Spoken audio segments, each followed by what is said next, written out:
Standard 5th SS Day 18. This is the book cover, Pulse 5 Sem 2. Take out the book. Today we are going to see chapter number 6, United Nations. Open the page number 273 of your textbook. In the last session, I have told you about the United Nations, its history and how it is formed. Let's see the lesson, okay? Before we start the lesson, let's see some maps. This is the flags of the countries are given. So you have to tell the name. Identify the countries from their flags and write the name of the blank. See, this is the flag of the USA, United States of America. This is of France, this flag is of India, and this flag is of New Zealand. So write down the countries. Even you can collect more flags and you can recognize the flag names.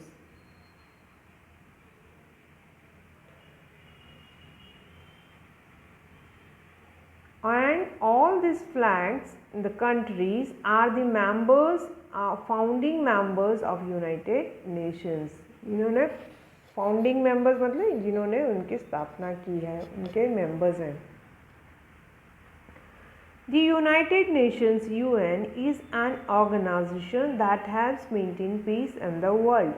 United Nations जिसे हम UN short में कहते हैं, that is the abbreviation. वो क्या है? एक organisation है जो दुनिया में शांति लाने की कोशिश करती है. The name United Nations was first used by Franklin D.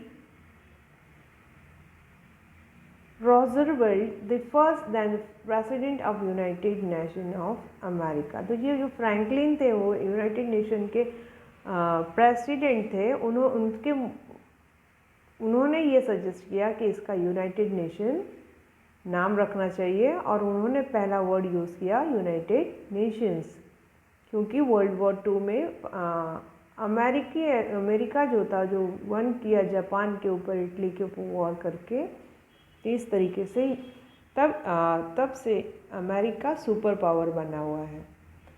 Foundation of the UN. You have read that the second world war caused largest scale destruction. आपने पढ़ा होगा कि दूसरे वर्ल्ड वॉर से बहुत बड़ा जानमाल का हानि हुआ. जैसे अमेरिका ने बॉम्ब डाल दिया और हिरोशिमा नागासाकी पे, जो वहाँ पे आज भी रेडिएशंस होते हैं और वो रेडिएशंस की वजह से वहाँ के लोग आज भी पैरालाइज्ड होते हैं, किसी के ऑर्गन मिसिंग्स रहते हैं, तो still the radiation is going on. So that caused a large scale destruction. The countries prayed and hoped for the world peace. सारी दुनिया एक प्रे करती, मतलब प्रार्थना करती कि भगवान दुनिया में वर्ल्ड वॉर नहीं. इवन आजकल न्यूज़ में आता है China is planning to attack India and then America is planning to attack China, and this news comes in the news all the channels. So what happened, we people get scared. हमको लगता है world war again started or what. So what we pray at it should not be started, because everybody wants to live in peace. Okay, nobody wants to die.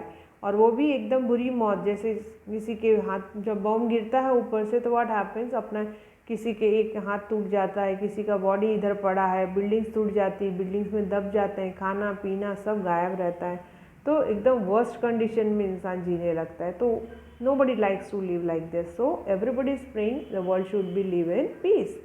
The representative of 15 countries met at the San Francisco on 24th October 1945 and signed a charter. अब 51 देशों के representative एक members जाता है San Francisco America में, USA में, और 24 अक्टूबर 1945 को एक बिल जैसा पास करते, मतलब रूल पास करते, सब लोग ने साइन किया कि हम इस रूल को फॉलो करेंगे. इसे कहते हैं charter.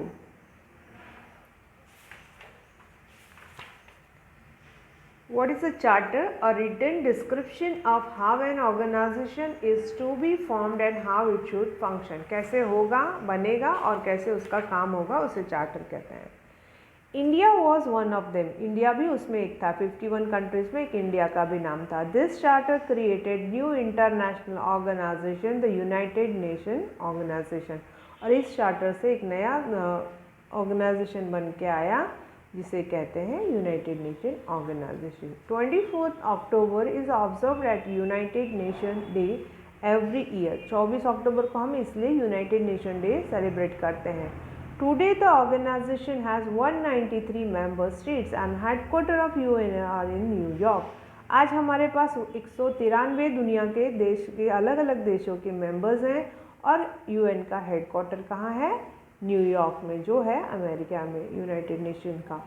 The secretary general and is the chief administrative officer of UN. और जो उसका सेक्रेटरी जनरल है वो सबसे बड़ा है, चीफ है यूएन का.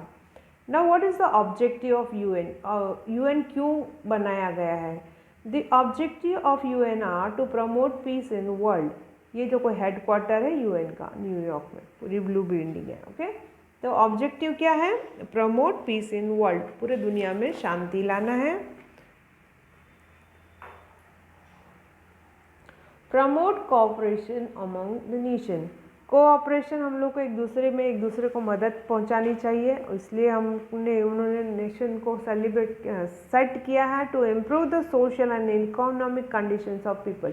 और दुनिया के सभी लोगों की सोशल मतलब सामाजिक, इकोनॉमिक मतलब आर्थिक व्यवस्था सही करने के लिए यूनाइटेड नेशन का स्थापना हुआ. To protect human rights. और ह्यूमन राइट्स को जैसे कौन से ह्यूमन राइट्स हैं कि सभी को एक ट्रीटमेंट मिला जाता है, इंडिविजुअल को फेयरली ट्रीट किया जाता है, उसे ह्यूमन राइट्स कहते हैं. जैसे हमको कोई मार रहा है, कोई पीट रहा है, कोई हमको सप्रेस कर रहा है, तो हमारे वो ह्यूमन राइट्स को वायलेट करता है, तो हम उसके लिए जा सकते हैं कोर्ट में. कौन सी कोर्ट में जाना है हमको? ये जो यूनाइटेड नेशन की वर्ल्ड कोर्ट है, कोर्ट जस्टिस कोर्ट है, कोर्ट ऑफ जस्टिस, वहाँ पे हम जा सकते हैं. The UN does not frame means एक इंडिविजुअल नहीं जाता है, पूरे देश को जब करते हैं. We I am talking about the country, not for the individual. Okay, तो जैसे कि अभी इंडिया पे बार बार पाकिस्तान अटैक कर रहा है, चाइना उसके ऊपर अटैक कर रहा है. Even America has gone to International Court of Justice, क्योंकि what they are saying the corona virus is spread by China and this is inhuman. कई लोग मर गए हैं, इसलिए उन्होंने ये फाइल किया है कोर्ट ऑफ जस्टिस में जाके. उन्होंने ये तकरार की है कि ये ऐसा नहीं होना चाहिए. So what they have done, they have asked for the compensation. जितने लोग मरे हैं उनके कॉम्पनसेशन उन्होंने मांगी है. The UN does not frame law for nor does it impose tax. न यूएन कोई लॉ बनाती है, ना ही कोई टैक्स लगाती है, क्योंकि पैसे कहाँ से आते हैं लोगों के, बस लोगों से टैक्स लेके ही जमा होते हैं. तो न ये कोई लॉ बनाती है, ना ही कोई टैक्स लेती है. It is a platform where issues are discussed and solutions are worked out. एक ऐसी प्लेटफॉर्म है, एक ऐसी जगह है जहाँ के इश्यूज मतलब तकलीफ़ें बताई जाती हैं और सोल्यूशन निकाला जाता है. Any country that is committed to peace and accept the goals of UN Charter can become its member. अब कोई भी कंट्री जिन्होंने साइन किया है, जिन्होंने चार्टर पे लिखा है कि मैं आपके सारे कंडीशंस एक्सेप्ट करता हूँ, शांति बनाए रखूँगा, उनके गोल्स में आगे बढ़ने में मदद करूँगा, वो यूएन का मेंबर हो जाता है.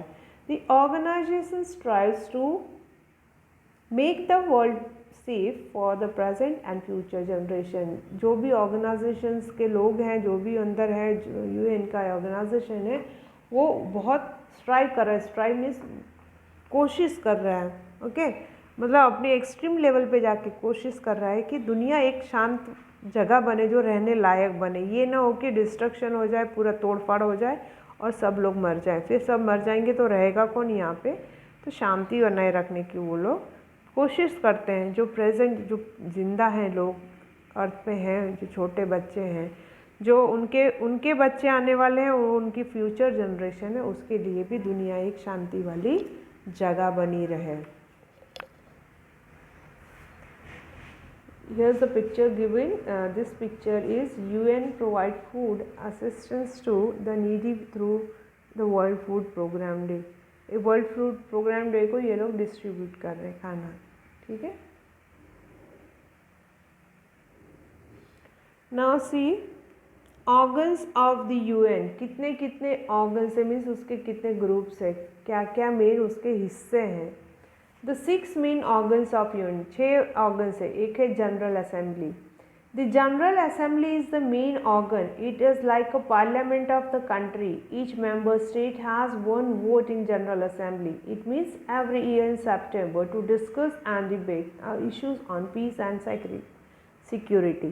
अब जो जनरल असेंबली है वो मेन ऑर्गन, जैसे हमारे देश का मेन लॉ मेकिंग बॉडी क्या है, पार्लियामेंट है, तो वही सारे लॉज बनाते हैं। तो जनरल असेंबली में लॉज फॉलो होते हैं और यहीं पे ही सब सारे इश्यूज डिस्कस होते हैं सितंबर मंथ में, और मीटिंग होती है सितंबर मंथ में, और यहाँ पे डिबेट होता है। मीन्स डिबेट मतलब बातचीत होती है, चर्चा होती है, पीस और सिक्योरिटी कैसे दुनिया को दिया जाए।